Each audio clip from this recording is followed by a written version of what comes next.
یہ وعدہ ہم سے اور ہمارے باپ دادا سے پہلے سے ہوتا چلا آیا ہے، کہاں کا اٹھنا اور کیسی قیامت؟ یہ تو صرف پہلے لوگوں کی کہانیاں ہیں۔ کہہ دو کہ ملک میں چلو پھرو، پھر دیکھو کہ گناہگاروں کا انجام کیا ہوا ہے، اور ان کے حال پر غم نہ کرنا اور نہ ان چالوں سے جو یہ کر رہے ہیں تنگ دل ہونا، اور کہتے ہیں کہ اگر تم سچے ہو تو یہ وعدہ کب پورا ہوگا؟ کہہ دو کہ جس عذاب کے لیے تم جلدی کر رہے ہو شاید اس میں سے کچھ تمہارے نزدیک آ پہنچا ہو، اور تمہارا پروردگار تو لوگوں پر فضل کرنے والا ہے، لیکن ان میں سے اکثر شکر نہیں کرتے۔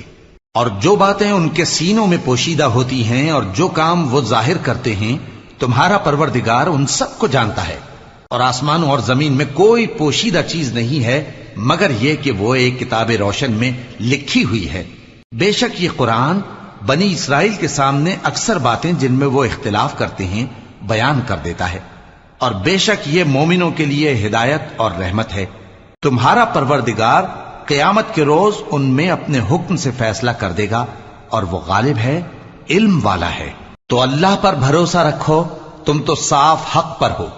کچھ شک نہیں کہ تم مردوں کو بات نہیں سنا سکتے، اور نہ بہروں کو جبکہ وہ پیٹ پھیر لیں آواز سنا سکتے ہو، اور نہ اندھوں کو گمراہی سے نکال کر رستہ دکھا سکتے ہو۔ تم تو انہی کو سنا سکتے ہو جو ہماری آیتوں پر ایمان لاتے ہیں، پھر وہ فرما بردار ہو جاتے ہیں، اور جب ان کے بارے میں عذاب کا وعدہ پورا ہوگا تو ہم ان کے لیے زمین میں سے ایک جانور نکالیں گے جو ان سے باتیں کرے گا۔ یہ ہم اس لیے کریں گے کہ لوگ ہماری آیتوں پر ایمان نہیں لاتے تھے۔